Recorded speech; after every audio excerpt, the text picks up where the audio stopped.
दरी सही बंद कयो थी? हाँ हाँ सही बंद किया। इन तो बाल बच्चों खोले करे वरी खटी वजे असांजो मेमोरी कार्ड में पहला गानन वारो। ना ना बाबा ला करे आयो गाड़ी। अरे हेडे छाती वेच जड्डू खान तू आ आगे तो आ करी। साईं दाए दरवाजा खोला ना। अच्छा दरवाजा खोलना जी जी। सही यार तो अस्सलाम वालेकुम। वालेकुम सलाम। वालेकुम सलाम। जड्डू खाना खुशा खैर बाबा जो कर अब आए कुर्सी पर ले जड्डू खाना के एक चाय बाकी अरे सरदार रंजीत बाबा हां हां हे आए तुझे लाया नसा कुत्ता हुजा ना साईं ना असा गलती थी इधर अबे हो थोड़ा तो ख्याल तो करे ना चपला चा हेलो बाबा तू भी वाला तो भाई वाला छबा कर दो वे ये सरदार ड्राइवर तरीका मते तो चढ़े तो पे भाई यार ये केड़ा ड्राइवर रखा दी जड्डू खाना तू भाषा मानो ये सरदार को है खुशी करे पर खा जा बाबा ना हे यार की ड्राइवर ते वेदा दाना जो सरदार रे खुशी खड़ी आ दे बे वो बूटा देर न कर दो ड्राइवर चल जाले माके में कर लो सब हां देख खबर वो कम पकवान बाबा ने गाल बुध ना चिकम कर काते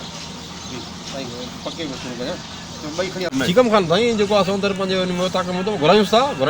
जल्दी कर ना बाला चप अले मुनछे मीना रो ना लो बग म चाहते बा खरा तो ठला वच अला मा चले जड्डू खाना जो प्रोग्राम भी आए ना बाबा साहब के चने सा बुध इलेक्शन में होते हुआ ना ना बस कम पको कर जा बस मन एडो गला जा तू चुप करे वञा मां जमीन की गाल कंदो मां मता तू हाणी करे ना ना मैं तो तुझे मत भरोसो अचो बल हां ना बाबा तू चा पानी पीने मानी कर दे रेवा जे पार तो दे पर बड़े भाई अच्छे तो पानी बचे तो अच्छा भी खंदा से बा आओ असल में बियो ड्राइवर आ वो भाई घर गोट बटनी घुमण अच्छा हे चिकम खान जो मानू आ वरी बटनी मुखेर ने चे में ड्राइवर तो कहता खबर है चिकम खान रहो भी आए करनी बागा तो भी ये ठीक है अस्सलाम वालेकुम सलाम ये केरा सरदार चिकम खाना ना बाबा तो पटके वाला वाले अरे पक्को भयो बाबा ने मिनिस्टर अरे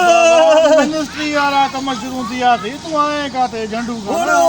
चिकम खान सही कुछ अच्छा वरी ता के सदाई वरी पटके में डिटो से ना हाडे वरी पेचन मते गाड़ो बना मिनिस्ट्री लेवल पे किया थे ना ये कम सही करे तो या आयो छोकरा सही आए पर करी तोर गाल विसिट हो जसबो मानी जल्दी मेरे का तो मा कुटी नो मा अच्छा अबे मैंने हाणे सही माने कम शुरू किया तो है भाई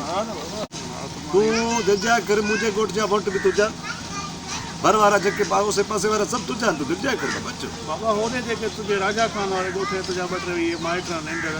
हां उन्हन के भी तो चो ना असा ये वोट कर जवान छा दिला मां लितर तो जवान दादा टिलन खान ये वोट दिंदा थे टिलन खान कदी उन्हें कम कयो ड्रायन च घर पर ध्यान च बाय वरी करे बस तू ना के दबा दे बस जजा कर तो के वोट दई वंजन को तो बस हां बाबा गाल बुध इतो जलसो खणा पांचे वोट में न मौलवी ना रसा के ना है तजुर्बो वरी बोली ना छाजे का असा पाण तकलीफ कंदा थे ना बाबा ओते माण्हू का पूरा असरा दिंदा थे ना तो ये कंदा थे तो हूं कंदा थे वोट वाला जलसा हां बात जो तारी वाइस करेंदो न जबल बबल फाड़ींदा थे ये मडे कूड़ हणी करण वो तो कई कढाऊं अब यो तू के याद आ ना गाल मुजी नहीं याद आ माके याद आ ता तोर पाजी इलेक्शन वाली गाल तो शुरू कयो ना नल्लो को अर्जा समझे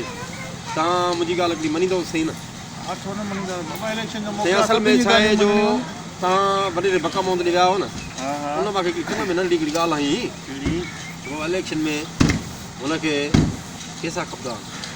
तो अगली पार्टी उनके ऑफर कया 2 करोड़ समझे बा वो माके चेत बा सरदार वो करे मल्ला सीधी गाल करने माना 20 जरे खपावे या गाल करने ता के वडे बका मोंद की पैसा देना सही माके नीचे तो ता मा आम सम न तो चई सिगा समझे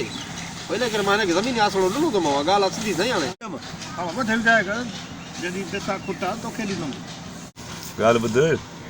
इन जा पैसा जो के बैंक में खाते भी चोरी कराए तोरा पैसा खपराए तो जमीन खपाई मुन खपाई नो मुंशी मुझे हथ में समझे पैसा चोरी क्यों सा एक मिनट मुंशी चेक मन हलदो आते ठीक है ना मुंशी को सब पैसा कटराया तो बैंक थी खाली ये 20 जरे पे थी ना पर बे चक्कर में 100 जरे बी उठी दी असल में सही है बस चवे तो हां माने जको जदी भी माखे बुधायो चिकम खान जमीन जे ला विकण ला त माता के तला कंद सही है ताजी मेहरबानी सही ठीक भला चिकम खान झंडू खान जो केड़ो फर्क है भला तुझो जमीन असा जमीन तुझो हाने बाबा मोकलानी कोने अल्लाह खैर कंदो पर कम था लगी वने पर एडे से जी साईं ये झंडू खाना जो जमीन लाए के चयो आड़े साईं झंडू खाना के जमीन लाइ मां त न चयो मां मुंशी चयो त हाणे